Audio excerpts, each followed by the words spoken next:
বিসমিল্লাহির রাহমানির রাহিম। সূরা আয-যুখরুফ। আয়াত 15। তারা তার বান্দাদের মধ্য হতে তার অংশ সাব্যস্ত করেছে।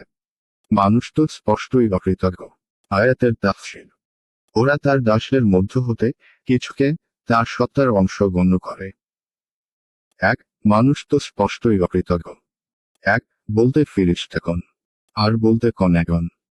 অর্থাৎ ফিরিশতাগণ যাদেরকে মুশরিকরা আল্লাহর কন্যা সাব্যস্ত করে তাদের ইবাদত করত। এইভাবে তারা সৃষ্টিকে আল্লাহর শরীক এবং তার অংশ মনে করত। অথচ তিনি এসব থেকে পাক ও পবিত্র। কেউ কেউ বলতে সেই সব পশুকে বুঝিয়েছেন, যার এক অংশকে নজর নিয়াজ স্বরূপ মুশরিকরা আল্লাহর নামে এবং আর এক অংশকে মূর্তিদের নামে বের করত। এর উল্লেখ সূরা আনাম 6:136 নং আয়াতে হয়েছে। আয়াত 16। তিনি কি তার সৃষ্টি হতে নিজের জন্য কন্যা সন্তান গ্রহণ করেছেন এবং তোমাদেরকে বিশিষ্ট করেছেন পুত্র সন্তান দ্বারা। আয়াতের তাফসীর।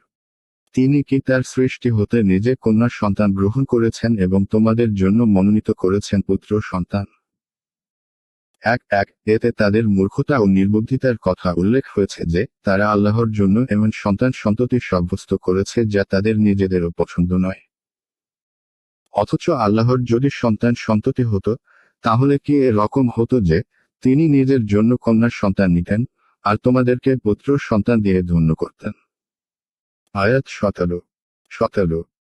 দয়াময় আল্লাহর প্রতি তারা যা আরোপ করে তাদের কাকে সেই সন্তানের সংবাদ দেয়া হলে তার মুখমণ্ডল কালো হয়ে যায় এবং সে দুঃসহ মর্মযাতনায় ক্লিষ্ট হয়। আয়াতের তাফসীর। ওরা পরম দয়াময় আল্লাহর প্রতি যে কন্যার সন্তান আরোপ করে, ওদের কাউকেও সে কন্যার সন্তানের সংবাদ দেওয়া হলে তার মুখমণ্ডল কালো হয়ে যায় এবং সে অসহনীয় মনস্তাপে ক্লিষ্ট হয়। আয়াত 18। তারা কি আল্লাহর প্রতি আরোপ করে এমন সন্তান, যে অলঙ্কারে আবৃত হয়ে লালিত পালিত হয় এবং তর্ক বিতর্ক কালে স্পষ্ট বক্তব্যে অসমর্থ। আয়াতের তাফসীর। ওরা কি আল্লাহর প্রতি এমন সন্তান আরোপ করে, যে অলঙ্কারে লালিত পালিত হয় এবং তর্ক বিতর্ক কালে স্পষ্ট যুক্তি দানে অসমর্থ। এক শব্দ থেকে গঠিত। অর্থ তরবিয়ত ও লালন পালন। মহিলাদের দুটি গুণ বিশেষ করে এখানে উল্লেখ করা হয়েছে। ক, এদের লালন পালন হয় অলঙ্কারে ও সাজসজ্জায়। অর্থাৎ সাবালিকা হওয়ার সাথে সাথেই সুন্দর ও মনোরম জিনিসের প্রতি তাদের মনের আকর্ষণ সৃষ্টি হয় এবং নিজ দেহের সৌন্দর্য ও সাজসজ্জা নিয়েই ব্যস্ত থাকে। আর তাদের ভরণ পোষণ করতে হয় পুরুষকে। এ কথা বলার উদ্দেশ্য হল, যাদের অবস্থা হলো এই, তারা তো তাদের ব্যক্তিগত ব্যাপারও ঠিক করে নেওয়ার যোগ্যতা রাখে না।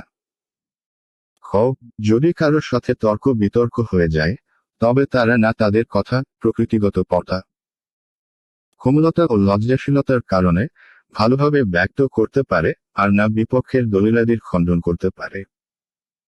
এই হলো মহিলাদের দুটি স্বভাবগত দুর্বলতা, যার কারণে তাদের উপর পুরুষদের এক ধাপ বেশি শ্রেষ্ঠত্ব রয়েছে। আলোচ্য আয়াতের পূর্বাপর বাগধারা থেকেও এই শ্রেষ্ঠত্বের কথা পরিষ্কার হয়। কারণ আলোচনা এই ব্যাপারেই হচ্ছে। অর্থাৎ পুরুষ ও মহিলার মধ্যে স্বভাবগত এই তফাতের কারণেই মেয়েদের তুলনায় ছেলেদের জন্মকে বেশি পছন্দ করা হয়। আয়াত 19। তারা দয়াময় আল্লাহর বান্দা মালাইকাকে নারী গণ্য করেছে। এদের সৃষ্টিকে তারা প্রত্যক্ষ করেছিল। তাদের মুক্তি লিপিবদ্ধ করা হবে এবং তাদেরকে জিজ্ঞেস করা হবে। আয়াতের তাফসীর। ওরা দয়াময় আল্লাহর ফিরিশতাদেরকে নারী বলে স্থির করে, ওরা কি তাদের সৃষ্টি প্রত্যক্ষ করেছিল? ওদের মুক্তি লিপিবদ্ধ করা হবে এবং ওদেরকে জিজ্ঞাসা করা হবে। অর্থাৎ প্রতিদানের জন্য। কারণ ফিরিশতাদের আল্লাহর বেটি হওয়ার কোনো দলিল তাদের কাছে বিদ্যমান নেই। আয়াত 20। তারা বলে দয়াময় আল্লাহ ইচ্ছা করলে আমরা এদের পূজা করতাম না। এ বিষয়ে তাদের কোনো জ্ঞান নেই। তারা তো শুধু মিথ্যাই বলছে। আয়াতের তাফসীর। ওরা বলে, পরম দয়াময় ইচ্ছা না করলে আমরা এদের পূজা করতাম না। এ বিষয়ে ওদের কোনো জ্ঞান নেই। ওরা তো কেবল অনুমান ভিত্তিক কথাই বলে। অর্থাৎ নিজেদের কার্যকলাপের উপর আল্লাহর ইচ্ছার দোহাই দেয়। এটাই তাদের সব থেকে বড় দলিল। কেননা বাহ্যিকভাবে এ কথা ঠিক যে আল্লাহর ইচ্ছা ব্যতীত কোনো কাজ না হয় আর না হতে পারে। কিন্তু তারা এক ব্যাপারে অজ্ঞ যে তার ইচ্ছা তার সন্তুষ্টি থেকে পৃথক জিনিস। অবশ্যই প্রতিটি কাজ তার ইচ্ছায় হয়, কিন্তু তিনি সন্তুষ্ট সেই কাজগুলোতেই হন যার তিনি নির্দেশ দিয়েছেন। প্রত্যেক সেই কাজেই তিনি সন্তুষ্ট নন যা মানুষ তার আল্লাহর ইচ্ছার আওতায় করে থাকে। মানুষ চুরি, ব্যভিচার এবং অত্যাচার ও বড় বড় পাপ করে।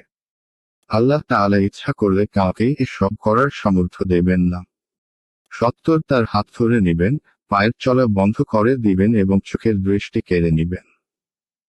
কিন্তু এটা হবে বাধ্য করার ব্যাপার। অথচ তিনি মানুষকে ইচ্ছা ও এখতিয়ারের স্বাধীনতা দিয়ে রেখেছেন, যাতে তাকে পরীক্ষা করা যায়। আর এই কারণে তিনি দুই প্রকারের কাজগুলোকে সুস্পষ্টভাবে বর্ণনা করে দিয়েছেন। যেগুলোতে তিনি সন্তুষ্ট হন সেগুলো এবং যেগুলোতে তিনি সন্তুষ্ট নন সেগুলো। এই উভয় প্রকার কাজগুলোর মধ্য থেকে মানুষ যে কাজই করবে, আল্লাহ তার হাত ধরবেন না।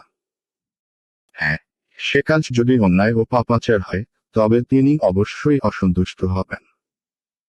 কেননা সে আল্লাহ প্রদত্ত স্বাধীনতার অপব্যবহার করেছে।